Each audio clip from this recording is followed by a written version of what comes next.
de Ilquias, dos sacerdotes que estavam em Anatote, na terra de Benjamim. A ele veio a palavra do Senhor nos dias de Josias, filho de Amon, rei de Judá, no 13º ano do seu reinado.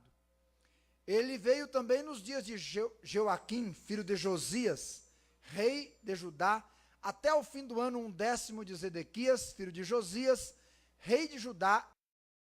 Então disse eu: Senhor Jeová, eu não sei falar, eu não passo de uma criança. Mas o Senhor me disse: não digas, eu sou uma criança, porque aonde quer que eu te enviar, irás, e tudo quanto eu te mandar, dirás. Não temas diante deles, porque eu sou contigo para te livrar, diz o Senhor.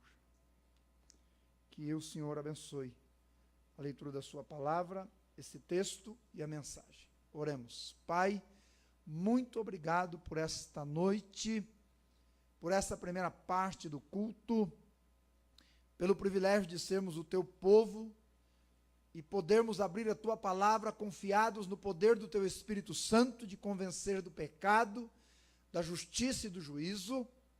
Não só isto, de disciplinar-nos para termos uma vida de fé crescente, de leitura bíblica diária, de oração contagiante. Obrigado porque teu Espírito em nós opera.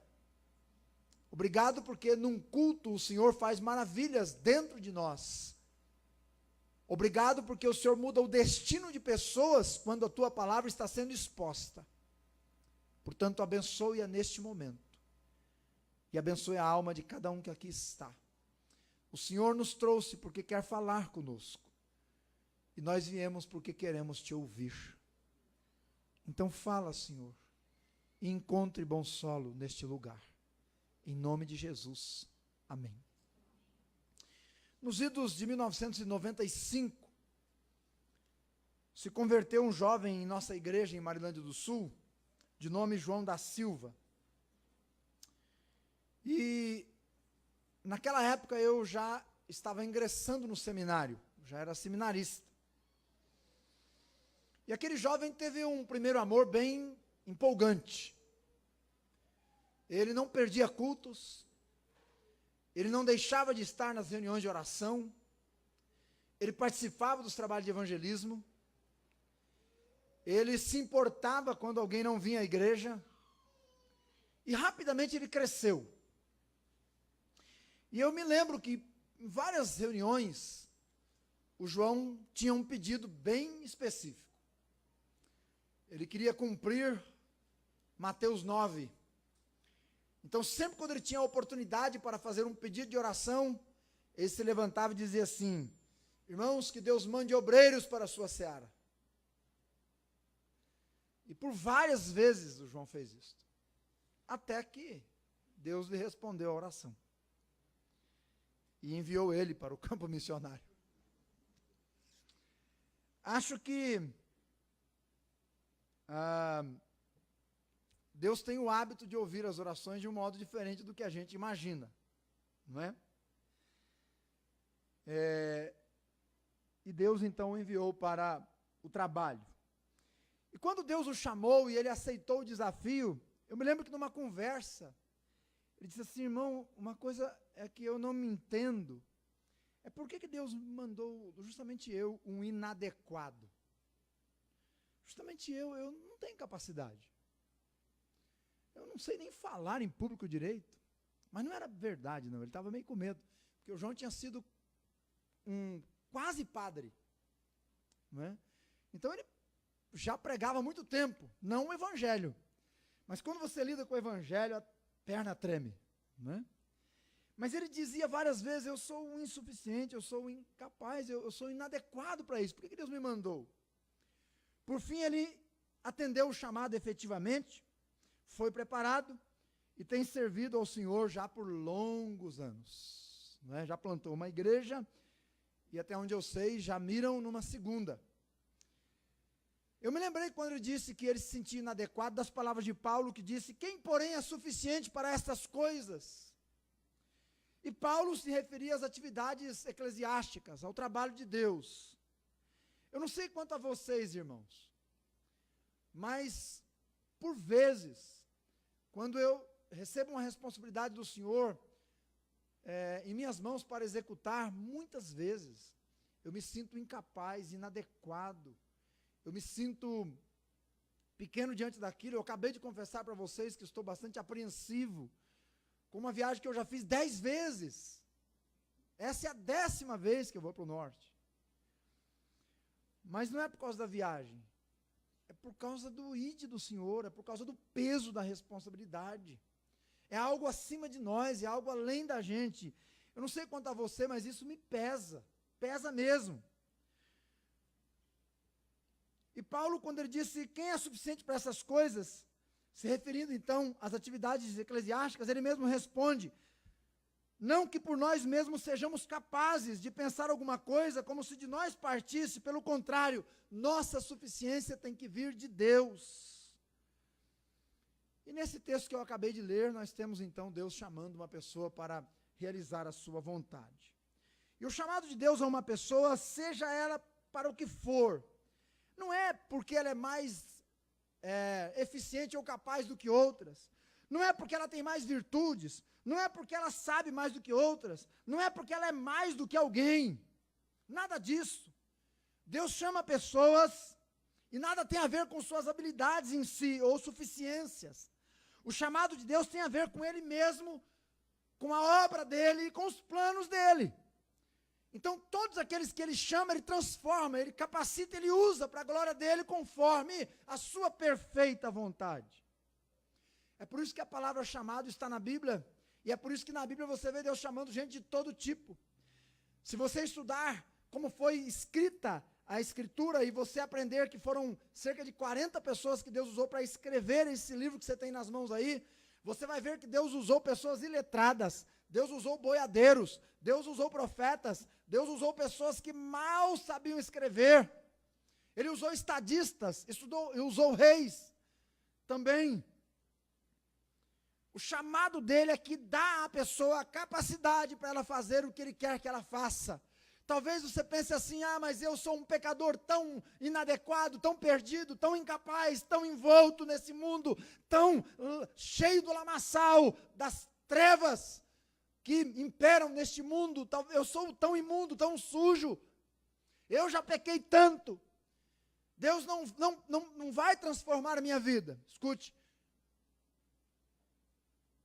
Deus é o Deus do impossível. E quando Ele chama a pessoa, e essa pessoa vem, não importa a maneira como ela atende ao chamado, a obra de transformação, purificação, santificação, glorificação é de Deus. Então, o chamado de Deus, nele está embutido o trabalhar de Deus na vida da pessoa. Por isso eu gosto da palavra chamado. Pedro, quando escreve as suas 2 cartas, trabalha essa palavra. E lá no capítulo 2, versículo 9 e 10, ele diz que Deus chama a pessoa das trevas para a maravilhosa luz. Lá no capítulo 1, versículo 14 e 15, ele chama a pessoa dos prazeres do mundo para o amor de Deus e o seu reino. Lá no capítulo 2, versículo 9 e 10, ele chama a pessoa do mundo para o seu reino e faz dessa pessoa um servo dele para servir a ele neste mundo perdido. E talvez hoje à noite aqui Deus já chamou, está chamando ou vai chamar pessoas à salvação, à santificação e ao trabalho do Senhor. E pode ser que essa pessoa seja você. Se os seus ouvidos estiverem abertos, seu coração atento e for um bom solo. Pode ser que Ele chame você hoje à noite para uma entrega na presença dEle. E se Ele chamar você, atenda. Diga: Senhor, eis-me aqui. Eis-me aqui, Senhor. Envia-me, usa-me, salva-me, transforma-me. Renda-se ao chamado do Senhor. Paulo, em Atos 19, versículo 26, dando o seu testemunho de chamado, depois de ter a visão celestial, quando ele no caminho de Damasco encontrou-se com o Senhor Jesus, quando ele tem a visão, quando ele enxerga o Senhor e a sua miserabilidade, e o Senhor Jesus o chama das trevas para a luz, a Bíblia diz que ele respondeu assim: Eu não fui desobediente ao chamado divino. Eu não coloquei outras coisas no lugar do chamado. Eu atendi o chamado. Mas hoje eu gostaria de destacar o chamado de Deus no que diz respeito ao nosso trabalhar no dia a dia para o Senhor. Se você tem prestado atenção nas mensagens que eu tenho pregado aqui na igreja, irmãos, no mês de janeiro, eu tenho enfatizado bastante isso. Eu falei sobre o homem que andou com Deus. Eu falei sobre a importância de andar 2019 olhando para Jesus. Eu tenho batido nesta tecla, não é? Hoje de manhã eu falei sobre a importância de nós andarmos juntos, porque não há progresso no reino de Deus sem unidade. E hoje à noite eu quero, com a graça de Deus, e tenho orado para que o Senhor trabalhe no nosso coração, para que nós possamos atender esse chamado, de cumprir em 2019 a vontade de Deus na nossa vida. Olha, meu irmão e minha irmã, você não pode imaginar o que Deus pode fazer com uma vida que se consagra no altar de Deus e diz para Ele: Senhor, usa-me para a Tua glória. Você não pode imaginar o que Deus pode fazer com a sua vida, a transformação que Ele pode operar, as almas que Ele pode ganhar usando a sua vida, a bênção que você pode ser dentro da igreja e fora dela, dentro da sua família e fora dela. Você não pode imaginar. Os segredos do Senhor para aqueles que o temem são maravilhosos. E como Deus tem chamado pessoas, não é? Nesse capítulo de número 1 Ele chamou Jeremias. Quero observar com você esse capítulo então. E vamos aprender com ele. Em primeiro lugar, observemos as ações de Deus no chamado a Jeremias. Eu já li os versos de 1 a 8. Leio agora os versos de 9 a 19. Acompanhe lá, por favor. E estendeu o Senhor a sua mão e tocou-me na boca e disse-me o Senhor: eis que ponho as minhas palavras na tua boca. Olha, ponho-te nesses dias sobre as nações e sobre os reinos, para arrancares e derribares, e para destruíres e para arruinares, e também para edificares e plantares. Ainda veio a minha palavra do Senhor, dizendo: que és que vês, Jeremias? Que vês, Jeremias? E eu disse: vejo uma vara de amendoeira. Disse o Senhor: viste bem, porque eu velo pela minha palavra para cumprir. E veio a minha palavra do Senhor segunda vez, dizendo: o que você vê, Jeremias? Ele disse: eu vejo uma panela ferver, cuja face está para a banda do norte. Disse-me o Senhor: do norte se descobrirá o mal sobre todos os habitantes da terra. Porque eis que eu convoco todas as famílias dos reinos do norte, diz o Senhor, e virão, e cada um porá o seu trono à entrada das portas de Jerusalém, e contra todos os seus muros em redor, e contra todas as cidades de Judá. E eu pronunciarei contra eles os meus juízos, por causa de toda a sua malícia, pois me deixaram a mim e queimaram incenso a deuses estranhos, e se encurvaram diante das obras das suas mãos. Porém, cinge os teus lombos, Jeremias, levanta-te, Jeremias, e dize-lhes tudo quanto eu te mandar. Não desanimes diante deles, porque eu farei com que não temas na tua presença. Porque eis que eu coloco hoje você como cidade forte, como coluna de bronze, e como muros de bronze, contra toda a terra, e contra os reis de Judá, e contra os seus príncipes, e contra os seus sacerdotes, e contra o povo da terra. E pelejarão contra ti, mas não prevalecerão contra ti, porque eu sou contigo para te livrar. A obra de Deus sempre tem que começar com Ele mesmo. Ela não pode ser feita na força da carne humana, e nem com base em sabedoria humana. Ela tem que começar em Deus, porque é obra de Deus. Ela tem que começar com Ele. Muita coisa nesse mundo e dentro da igreja não vai para frente, meus irmãos, porque a obra parte de corações humanos, e corações humanos são inclinados ao mal, e nem sempre são puros diante de Deus. Uma obra abençoada, uma vida abençoada é a que vive na presença de Deus. Podemos ver isso com muita clareza no chamado de Jeremias. Foi Deus quem agiu nele e através dele. Jeremias, ele é conhecido como profeta chorão. Aliás, os melancólicos dizem que Deus chorava pelos olhos de Jeremias. É uma linguagem poética. Eu gosto dessa expressão, porque eu acho que Deus está procurando pessoas por quem Ele possa chorar pelos seus olhos. E às vezes eu vejo que os olhos do povo de Deus andam muito secos, diante de tanta calamidade, tanta situação difícil, tantas almas se perdendo, e às vezes nossos olhos são secos. e a gente não se derrama diante do altar do Senhor. Mas Deus chorava pelos olhos de Jeremias. Quais ações Deus operou nele? Primeira ação, Jeremias pensava que ia trilhar um caminho, mas Deus o colocou em outro. Se você prestou atenção na leitura do capítulo 1, no verso 1, você vai ver que Jeremias, ele tinha como ascendência o sacerdote, seu pai era sacerdote. E todo filho de sacerdote um dia também seria sacerdote. Quando eu era criança, eu tinha um sonho, irmãos. Meu sonho era ser professor de faculdade. E eu lutei por isso. Saí da roça, fui estudar na cidade e batalhei o quanto eu pude. Finalmente consegui entrar na faculdade. E aí eu pensava, bom, quando eu sair da faculdade, eu vou prestar um concurso e vou ser professor. Era o meu sonho. Mas um dia eu estava dentro da sala de aula, sozinho, e ouvi uma voz que me dizia, Luciano, Luciano. Não foi assim, não. Eu estava numa sala de aula, e de repente, irmãos, eu olhei ao redor, não tendo ninguém. Lá no íntimo do meu coração, o Espírito me falou, e isso é verdade. E eu ouvi claramente a sua voz, que disse, hoje tirei o seu desejo deste lugar. Irmãos, incrivelmente, a minha paixão no outro dia não me atraía mais. Eu perdi o desejo pela faculdade. Perdi. Isso foi tão forte que 3 meses depois eu estava no seminário. Larguei a faculdade, deixei meu trabalho, porque o Senhor chamou e o chamado do Senhor é irresistível. Não tem como. Tinha que atender. Mas aquele era o meu sonho. Talvez você tenha um sonho. Tem lutado por ele, tem orado por ele, tem se empenhado nele. Mas pode ser que Deus chegue um dia desse para você e diga assim, eu tenho outros planos para a sua vida. São as ações de Deus, irmãos, e quem pode compreender os decretos do Altíssimo? Quem pode compreender a mente de Deus? Jeremias pensava que ia ser um sacerdote. Naquele tempo, ser sacerdote era alguma coisa promissora. As obrigações sacerdotais, elas eram previsíveis.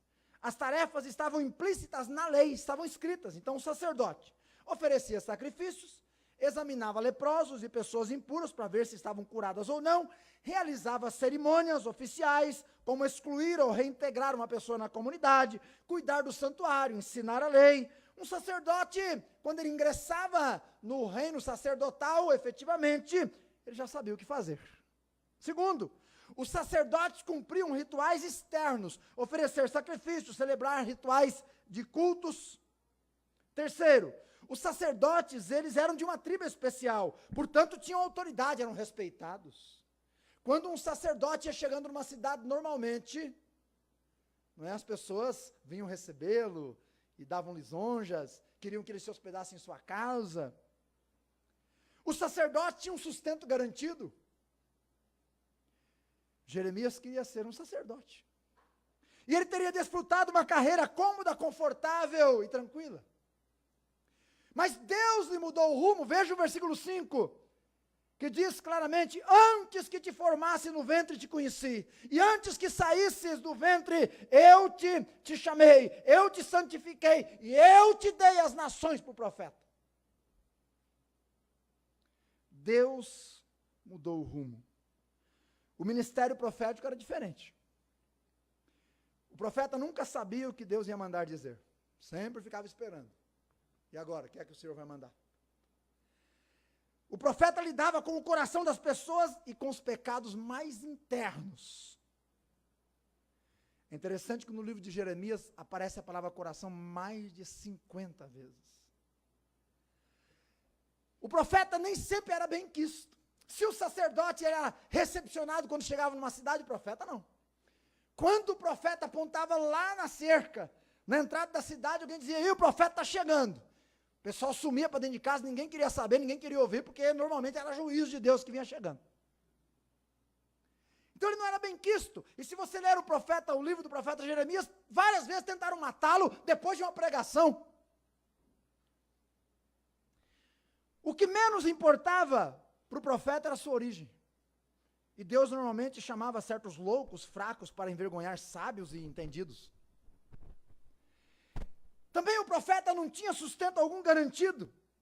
Ele tinha que confiar na provisão de Deus. Jeremias teria desfrutado uma carreira muito mais confortável como sacerdote. Mas Deus mudou o rumo.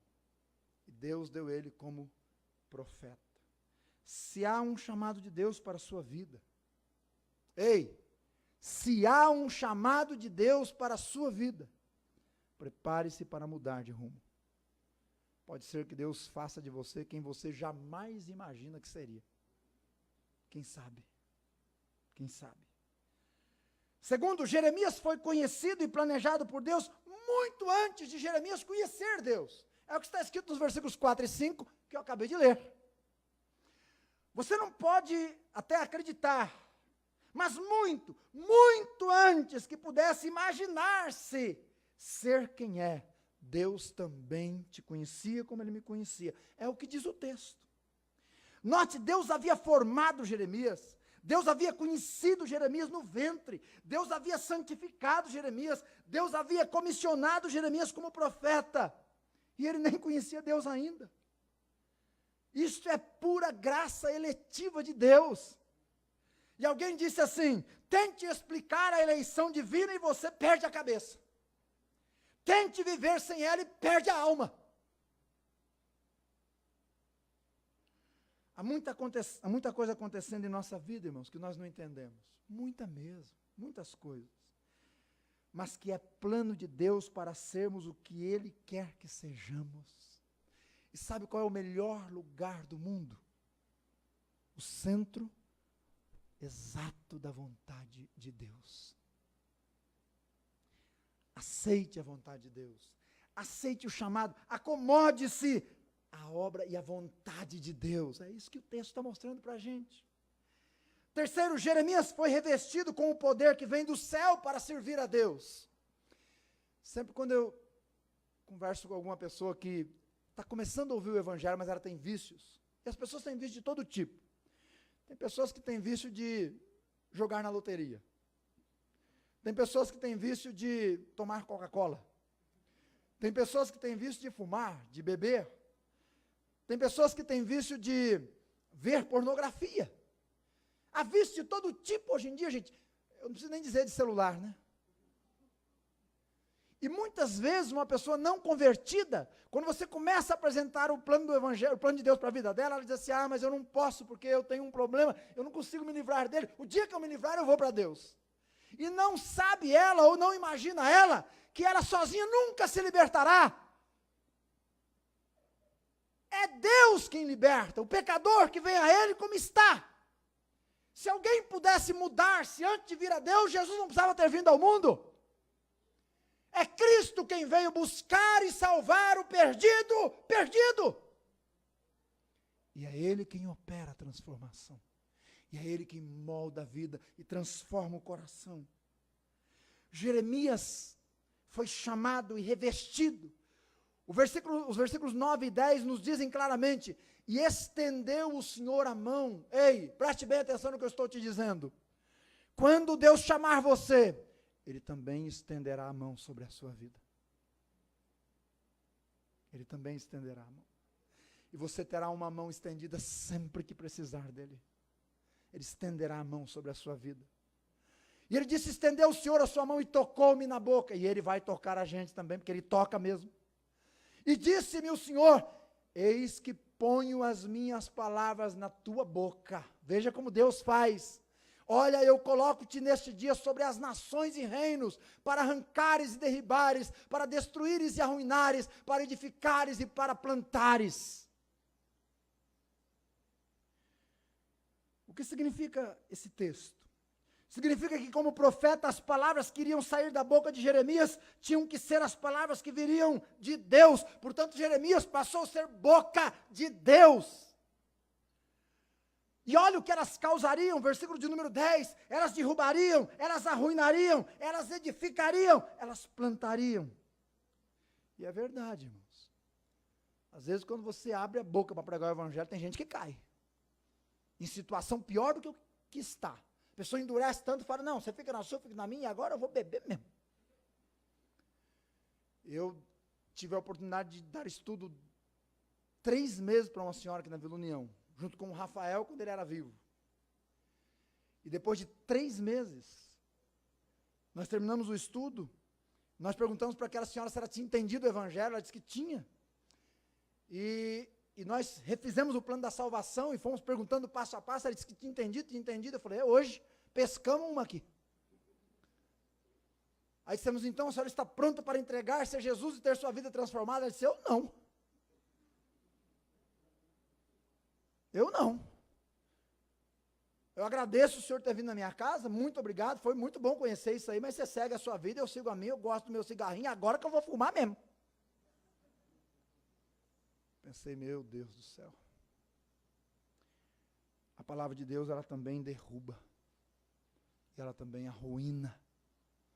Mas não é o que diz o Apocalipse? Quem é limpo, limpe-se mais.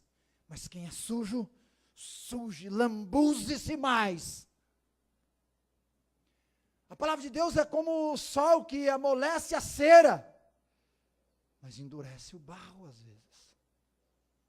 Então Jeremias ia abrir a sua boca, e na sua palavra, ele derrubaria, arruinaria, mas também edificaria e plantaria. Meus irmãos, Jeremias foi chamado por volta dos seus 22 anos. Vocês repararam que a equipe que vai para o norte, dos 7 que estavam aqui, 4 são jovens e adolescentes? E é uma bênção, irmãos, termos pessoas assim servindo o Senhor. Manassés reinava na época de Jeremias, e Manassés foi considerado o pior homem do mundo. Ele fez o favor de levar o povo de Deus para bem longe de Deus. E nos versículos de 11 a 13, por causa desse distanciamento do povo de Deus, Deus se encheu de ira, e Deus teve que ser duro. Mas como Deus sempre é bom e fiel, antes dele derramar a sua ira, antes dele endurecer, antes da vara da disciplina de Deus cair, Deus mandou um profeta para pregar, para falar. Ainda disse a Jeremias que ele ia pregar 40 anos e não iriam ouvi-lo, mas ele pregou fielmente a palavra. E aí Deus ilustrou nesse texto com 2 figuras. Primeiro, uma amendoeira, que eu li aqui agora há pouco. A amendoeira é a figura da provisão. Ela nasce em janeiro, indicando que o inverno estava acabando e a primavera começando. Ela é a provisão. A panela a ferver, que está aí no texto, é o simbolismo da ira de Deus que iria ser derramada sobre os desobedientes. Então Deus está dizendo para Jeremias, Jeremias, você vai pregar, muita gente não vai ouvir, mas não se preocupe, eu sou o Deus de toda a provisão. Eu vou te sustentar, eu vou te fortalecer, eu vou estar contigo. Onde você estiver, eu vou estar. Mesmo que se levantem tontos todos contra você, faz o teu trabalho. E no final, a minha ira vai cair, porque eu velo pela minha palavra para cumprir. Em meio ao caos, Deus proveria o necessário. 4º lugar, Jeremias foi estabelecido como representante de Deus para aquele momento. Escute, Jeremias foi levantado por Deus para aquele momento. Ei, já passou pela sua cabeça que Deus tem levantado você nesta geração para esse momento, para ser um Jeremias aqui em Campinas? Para ser um servo na faculdade onde você está? Para ser um Jeremias lá em Indaiatuba? Para ser um Jeremias lá no Rio de Janeiro? Para ser um Jeremias lá em Petrolina? Você já parou para pensar nisso? Que talvez Deus esteja levantando você para ser um profeta dele nesses dias, para anunciar este mundo que vai de mal a pior, a importantíssima e maravilhosa vinda do Senhor. Eis que te ponho hoje. Olha, irmãos, eu estou certíssimo de que se nós acordássemos de manhã com essa mentalidade, e lembrássemos disso, Deus dizendo para nós, eis que eu te ponho mais um dia neste mundo, como meu profeta, como meu servo, para você cumprir a minha vontade. Irmãos, em pouco tempo nós viraríamos essa Campina de cabeça para baixo. Como os apóstolos viraram cidades inteiras na época da igreja primitiva. É Deus quem levanta seus servos onde Ele quer levantar. E foi Deus quem colocou Jeremias lá. E foi Deus quem colocou você aqui. A linguagem é bonita. Eu gosto quando ele diz assim, Jeremias, eu vou colocar você como, no versículo 18, cidade forte, coluna de ferro, muro de bronze, Jeremias. Você vai ser um daqueles que vai se levantar, vai aguentar firme, vai ser um perseverante, um fiel até o fim. Eu gosto dessa linguagem. Como Deus precisa de vidas assim. Era o que Deus queria de Jeremias, e é o que Deus quer para mim e para você. Estas foram as ações de Deus em Jeremias. Ele chama, prepara, envia e encoraja. Te conheci e te dei. Você não está aqui nesse mundo por acaso. Você não foi salvo por acaso. Deus te conheceu e te deu a esta geração para você ser bênção nela, dentro da sua família, dentro do seu trabalho, dentro da sua igreja, no seu bairro. Deus te levantou para você ser alguém lá. E se você não for, você vai deixar de cumprir o que Deus tem na sua vida. Irmãos, às vezes eu fico pensando nisso, sabe? O dia que eu vou me apresentar ao Senhor está tão perto. Está tão perto, gente. O que é que eu vou dizer para Ele? Eu me lembro daquela corrida que passou no YouTube aí, que o camarada estava vencendo, né, adiantado, e aí, porque ele estava vencendo adiantado, ele deu uma desacelerada. Só que o segundo vinha bufando, doido para ganhar a corrida. Mas o cara que vinha correndo era um cara consciente, ele percebeu que o outro deu uma desacelerada. E aí ele chegou atrás, em vez de passar, ele deu uma cutucada, falou, vai. Aí o cara percebeu a besteira e conseguiu chegar em primeiro lugar e ele em segundo. O repórter foi perguntar para ele, ei, por que você fez aquilo, cara? Você podia ter ganhado a corrida em primeiro lugar. Sabe qual foi a resposta dele? Ele disse assim, tá, eu ganho a corrida daquele jeito. E o que é que eu vou dizer lá em casa? O que é que eu vou falar para minha mãe? Irmãos, a maneira como nós estamos vivendo aqui neste mundo. Escute, Deus te deu para essa geração. O que é que você vai dizer lá em casa para ele, quando chegar lá? O que é que eu vou dizer? Por favor, pense nisso. Segunda parte da mensagem, em segundo lugar, e última parte. Observemos agora as atitudes do servo de Deus chamado. Então vamos ver qual foi a resposta de Jeremias àquilo que Deus estava fazendo na vida dele. Eu já li o capítulo, então eu vou destacando durante a exposição aqui alguns versos, eu quero que você preste atenção neles, mas preste mesmo, guarde o seu coração, que fique com o seu coração aqui neste momento.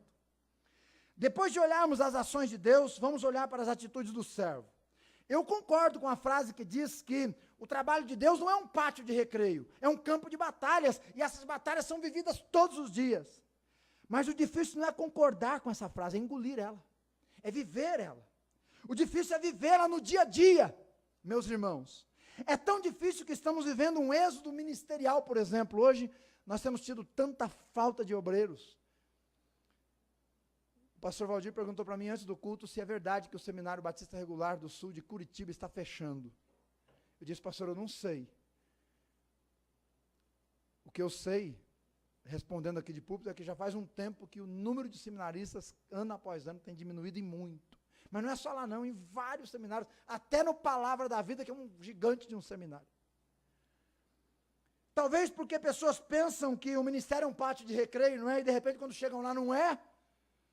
O pastor Carlos comentava conosco esses dias aqui no escritório que dos alunos que entraram com ele no seminário e saíram formados, 4 pastores já deixaram o ministério em 2 anos.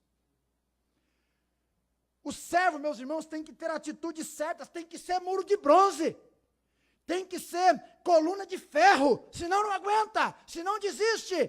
Crente hoje em dia tem que ser crente de verdade, tem que abraçar Jesus, olhar para Jesus e viver para Ele. Porque se fraquejar, meu irmão, se olhar para o lado, afunda, e afunda feio. Que atitudes são a desse servo? Primeira, consciência da sua incapacidade e necessidade de dependência de Deus. Quando Jeremias diz aqui, Senhor, eu não sei falar, eu não passo de uma criança. Jeremias está destacando, na verdade, a sua incapacidade. Ele está dizendo, Senhor, eu não estou querendo dar uma desculpa para servir, mas eu estou com tanto medo, Senhor, eu preciso do Senhor. Eu sou uma criança que precisa de ajuda. Ele precisava de ajuda, ele queria ajuda, ele não era capaz por si mesmo. Por isso que Paulo diz: quem que é suficiente para essas coisas? Este deve ser a consciência sua e minha. Ei, irmão, por favor, seja um covarde todas as manhãs. Escute bem o que eu estou te dizendo. Pastor, eu não gostei muito disso não, mas escute bem. Seja um covarde todas as manhãs, pelo amor de Deus, seja um covarde. Seja um covarde ao ponto de não ter coragem de sair de casa de manhã, sem antes pedir a bênção de Deus. Sem antes ir para o altar do Senhor e dizer para Ele: Senhor, eu não consigo hoje. Eu estou com medo desse dia. Eu preciso do Senhor. Me ajuda. Segunda, prontidão para a obediência. O versículo 7 diz que ele declarou ao Senhor: irás, e quando eu te mandar, você vai e vai fazer o que eu te disser. E você vai ler então todos os capítulos de Jeremias, você vai ver que Jeremias saiu e fez o que Deus mandou. Você percebe o silêncio aqui no versículo? Não tem voz de Jeremias nesse versículo, mas é o silêncio da atenção, de alguém que entendeu o chamado, aceitou o chamado. Meus irmãos, o servo de Deus tem que ter essa atitude, o crente tem que ter essa atitude. Ele tem que voltar-se da sua incapacidade para o descanso e atenção na capacidade que vem de Deus. É ir onde Deus manda, é falar o que Deus diz, é fazer o que Deus manda fazer. Terceira, coragem e confiança, versículo de número 8. Olhe lá, por favor. Não tenha medo, porque eu sou contigo para te livrar, diz o Senhor. Não tenha medo. Nada no reino de Deus pode desencorajar um cristão, meus irmãos. Por mais que às vezes o medo venha, ele tem que ter coragem no Senhor e seguir adiante. Nem mesmo o vale de sombra da morte, porque o Salmo 23 não diz: quando andei pelo vale da sombra da morte, eu parei e voltei. Eu não segui adiante. Não, o texto não diz isso. Ele diz: ainda que eu ande pelo vale da sombra da morte, eu estou andando, o vale está ali, a morte está rondando, mas eu estou indo adiante, eu não volto atrás. Até porque Hebreus diz que se o meu servo se acovardar e voltar, a alma de Deus não tem, aliás, Deus não tem prazer na alma dessa pessoa. E quem é que vai seguir um servo covarde? Quem é que vai seguir um pregador que não confia em Deus? Ninguém. Deus era com Jeremias e ele deveria ser com Deus. A senhora Gayle, que era esposa do pastor Paulo Gayle, quando eles estiveram trabalhando numa tribo indígena no Mato Grosso, um dia ela estava na sua cabana na parte da manhã, o seu marido, o pastor Paulo, tinha saído, e ela estava sozinha. De repente entrou pela porta daquele lugar onde ela estava ali, daquela cabana, oca, sei lá, e o índio entrou com um punhal na mão, para matar ela, a branca, americana ainda. Quando o índio entrou assim, chegou perto dela e disse: espera aí. Ela fez exatamente isso, espera aí. E disse para ele: você não serve para ser o chefe da tribo. Eu queria ver essa cena. Você já imaginou? Hoje eu estava aqui na hora do almoço no Mercado Vila, aí chegou um camarada de moto, irmãos, o cara devia ter uns 2 metros. Cada braço dele, juntava os meus 2 braços, as pernas, não dava um braço do cara. Não, verdade.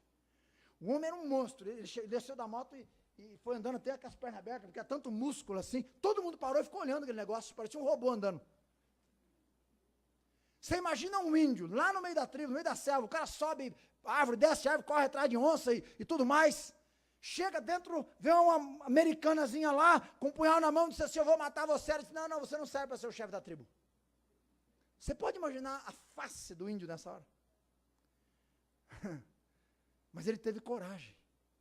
E ele disse assim para ela: por quê? Ela disse: porque você não sabe nem segurar o punhal para matar a sua presa.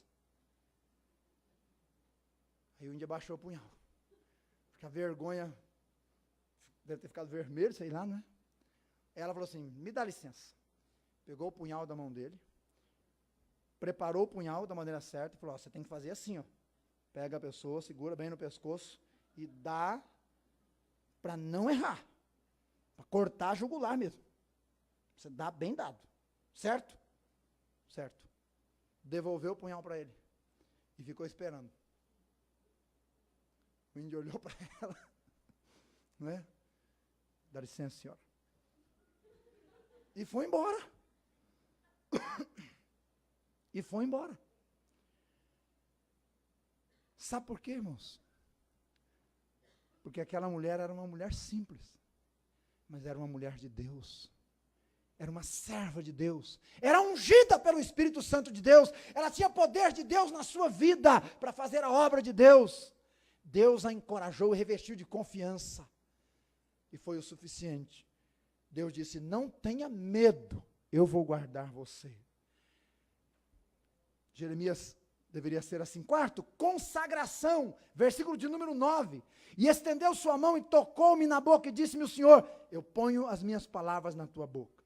Deus havia tocado na vida do profeta. Ele era agora um consagrado a Deus, um separado para o serviço do Senhor. E uma pessoa consagrada tem sua boca mudada. E como pelo fruto conhecemos as árvores, pelo que sai da boca de uma pessoa, conhecemos seu coração. Pela boca de uma pessoa conhecemos qual é o grau de sua consagração. Escute, tua boca revela quem você é. Se ela é cheia de palavrões, tem um Deus errado no seu coração. Se é cheia de falso testemunho, tem alguma coisa errada acontecendo. A boca mostra se a pessoa é consagrada ao seu ego, ao diabo, ao mundo ou a Deus. A boca que foi tocada por Deus não pode ser um sepulcro aberto que exala mau cheiro. Ela não pode transmitir palavras torpes, mas palavras de edificação. Quinta, visão. Versículo 13, diz o texto que veio a minha palavra do Senhor e perguntou-me: que vês? Ele disse: eu vejo. Eu vejo. Eu disse esses dias no culto que o crente tem o terceiro olho. O olho do coração, o olho espiritual, e é verdade. Há pessoas que não conseguem ver o mundo se debatendo e se estribuchando no pecado, mas o cristão verdadeiro vê. Há pessoas que não conseguem ver as almas perdidas do seu lado. Ela tem coragem de ir no hospital, ir num quarto visitar alguém, e ver alguém do seu lado padecendo e não fazer uma oração. Ela não consegue enxergar a pessoa morrendo e indo para o inferno. Mas o crente consagrado vê. Ele consegue enxergar. E quando Deus mostra as visões ao profeta, ele as enxerga e as compreende. E Deus o elogia: viste bem, Jeremias, porque é importante que o cristão tenha os olhos de Deus e veja pelos olhos de Deus, para estar exatamente onde Deus quer e fazer exatamente o que Deus manda. Muitos servos hoje não veem mais pelos olhos de Deus, eles veem pelos olhos do sucesso, eles veem pelos olhos do dinheiro, eles veem pelos olhos do número, eles veem pelos olhos da bajulação. Meus irmãos, os cristãos têm que ver pelos olhos do Senhor. Sexta, prontidão para agir. Versículo 17, ele diz: esteja pronto para agir, para entrar em ação a qualquer momento. Se o servo dormir no ponto, não faltarão lobos para devorar as ovelhas. Não faltarão. David Livingstone trabalhava como missionário no interior da África. E aí, a sua missão americana ia mandar obreiros lá para onde ele estava. Aí mandaram uma pergunta para ele: David, há boas estradas onde você está? E ele respondeu: eu não quero que venham se tiver boas estradas. Eu quero que os que vierem venham, mesmo que não tenham estradas. Mesmo que não tenha nada. Prontidão para agir, meus irmãos, é o que você, cristão, deve ter no seu coração. Sétima, convicção de Deus e da vontade de Deus. Versículo 18, claramente diz: eu te ponho hoje, diz o Senhor. Não é uma pessoa, não é uma igreja, não é a sua família, é o próprio Deus. Deus havia declarado: eu te ponho hoje. Jeremias sabia que era a vontade de Deus. De igual modo, você, cristão, precisa estar certo da vontade de Deus na sua vida. Nada neste mundo pode ter maior valor do que o centro da vontade de Deus na sua vida. Nada pode ocupar mais espaço do que o projeto, o plano do Senhor para a sua vida. Nada. Algumas pessoas me perguntaram por que eu estou levando meus filhos na viagem. Porque é uma viagem caríssima. E eu respondi para elas: porque o meu maior desejo e o meu maior investimento é que meus filhos aprendam o gozo do centro da vontade de Deus. De estar fazendo o que bate e faz o coração de Deus bater. Missões, amor pelas almas. Oitava, certeza da proteção de Deus. Deus disse, eu sou contigo. Mas parece que no dia a dia a gente não acha que isso é verdade, não. Muitas vezes a gente acha que Deus não está com a gente. Muitas vezes a gente acha que Deus não está abençoando o que a gente está fazendo. E a gente se esquece que Deus disse para José, José, aonde você colocar a sua mão, eu vou prosperar. E aí quando você vai estudando a vida de José, você vai lendo a vida de José, a Bíblia vai repetindo. E tudo que José fazia, Deus prosperava. E tudo que José fazia, Deus prosperava. Meus irmãos, Jeremias aqui no texto sofreu muito. Sua própria nação a quem ele pregava se levantou contra ele. E até num poço ele foi jogado. Mas Deus o livrou do poço. Porque não tinha água e nem estava seco. Estava lamacento. Então Deus preparou um lugar bem fofinho para Jeremias cair. Até o poço na vida do crente é uma benção, irmãos. Até o poço, até o buraco é preparado pelo Senhor se o crente olhar para ele cada dia. E é olhando para Ele, e é servindo Ele fielmente, que nós vamos caminhar em meia lutas, permanecer com a verdade, não abrir mão dos caminhos do Senhor, e é permanecendo assim firmes que nós seremos impedidos de olhar para trás e querer desistir. Então quando Deus diz, Jeremias, eu te conheci no ventre, eu te chamei, Jeremias, eu te dei as nações, você vai ser um muro de bronze, você vai fazer toda a minha vontade. Jeremias se levantou e disse, Senhor, estou aqui. E você vai ler o capítulo 2 até o final do capítulo do livro de Jeremias. E você vai encontrar esse muro de ferro, de bronze, sendo coluna de Deus ali. Foi Deus quem chamou Jeremias. Foi Ele quem agiu em Jeremias. E Jeremias respondeu fielmente ao seu chamado. Deus continua chamando pessoas. Será que Ele chamou você hoje à noite? Deus continua transformando pessoas para a sua glória. E Deus continua capacitando pessoas para o seu louvor e para o seu reino. E Deus pode estar chamando você hoje à noite. E se Ele está te chamando, Ele te capacitará. Mas você precisa responder ao chamado. Você precisa dizer, Senhor, eis-me aqui. Trabalhar enquanto é dia. Porque a noite vem, diz a palavra. Quando ninguém mais pode fazer nada. Queira o Senhor encontrar alguns Jeremias neste lugar, nesta noite, ou naqueles que ouvirão esta mensagem. Pessoas com humildade, suficiente para dizer, Senhor, logo eu, um inadequado. Mas pessoas que estejam prontas a dizer, Senhor me chamou, eis-me aqui. Eu quero crer em Jesus e quero obedecer a Jesus.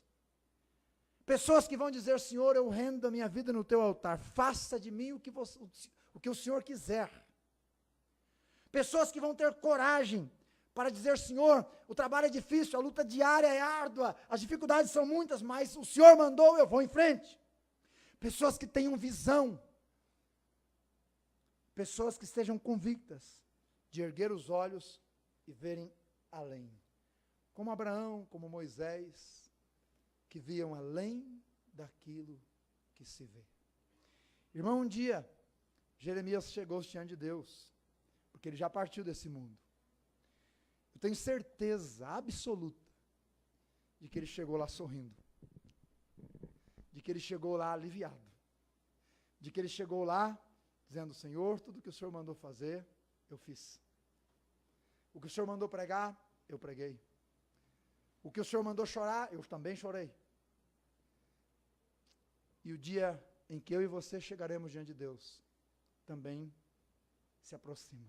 Como é que vamos chegar? Como é que vamos chegar? Curva a sua fronte em oração.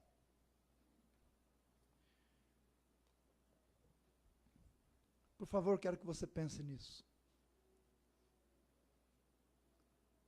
Do fundo do seu coração. Você que tem ouvido o Evangelho tantas vezes, preste atenção no que disse a palavra hoje à noite. Eu te criei, diz Deus. Eu te vejo no ventre. Eu te vi no ventre. Eu te chamei. Há um chamado à salvação. É por isso que a cruz foi levantada. E é por isso que Jesus morreu. Você pode ouvir o chamado de Deus esta noite, do lugar e do buraco onde você está, envolto em pecados, você pode ouvir. O Espírito Santo falando a você, dizendo: abandona o pecado, rejeite este mundo, creia em Jesus. Você pode ouvir? Se você ouve o Espírito de Deus chamando você a se entregar a Jesus, não resista. Não resista. Não resista. Renda-se a Ele. Diga: Senhor, eis-me aqui. Porque se você disser, é porque Ele chamou você de fato à salvação, e Ele vai dar vida e vida eterna, perdão eterno, justificação eterna ao seu coração, à sua alma, e você será feito um filho de Deus. Alguém nesta noite que Deus tem chamado à salvação, tem ouvido a voz do Espírito Santo claramente, como Jeremias ouviu, e como Jeremias hoje à noite vai dizer: eis-me aqui, eu quero me render ao Senhor Jesus. Se você é esta pessoa que o Senhor tem chamado, levante a sua mão, nós vamos orar pela sua vida agora. Alguém? Pode ser que o Senhor nesta noite tenha chamado você à consagração. Há uma obra que Deus quer fazer neste ano pela sua vida. Deus quer, e Deus tem dado você para ser uma atalaia dele aqui em Campinas, aqui nesse bairro, no seu lar, na sua família, no seu trabalho. Haverão Jeremias hoje à noite que vão dizer ao Senhor: eis-me aqui, Senhor, para fazer a tua vontade. Se há, levante a sua mão, vamos orar pela sua vida. Amém. Louvado seja o Senhor. Levante a sua mão, vamos orar pela sua vida. Há mais alguém? Amém. Ó Senhor nosso Deus, nós te agradecemos pela tua palavra, por este profeta maravilhoso do Senhor que já está contigo na glória. Um dia os pés dele pisaram pelo chão que hoje nós pisamos, e um dia ele foi boca do Senhor, a qual nós devemos ser hoje. Um dia o Senhor o chamou, o santificou e deu às nações. Hoje o Senhor está chamando, está levantando pessoas e dando essas pessoas para serem esses vasos para a tua glória aqui na nossa cidade e no nosso país. Senhor, tome essas vidas, tome elas em teus braços, como tu tomaste a Jeremias, faça delas realmente, ó Deus, muros de bronze, colunas de ferro, boca do Senhor para proclamar a glória do Senhor vivo. Fortaleça suas mãos, sê com elas para que elas sejam corajosas e proclamem a glória do Deus vivo. Peço que o Senhor guarde cada alma que aqui está, peço que o Senhor revista-nos com o poder do Espírito Santo, peço que o Senhor nos ajude a sermos a igreja viva do Deus vivo, que proclama a glória do Senhor até o dia em que seremos levados para o céu. Peço que o Senhor tome esta igreja em teus braços, cada alma que está hoje à noite aqui. E muito obrigado por nos dar a tua palavra hoje e falar conosco. Receba o nosso louvor em nome de Jesus. Amém. Se Deus te chamou, atenda o chamado. Atenda o chamado.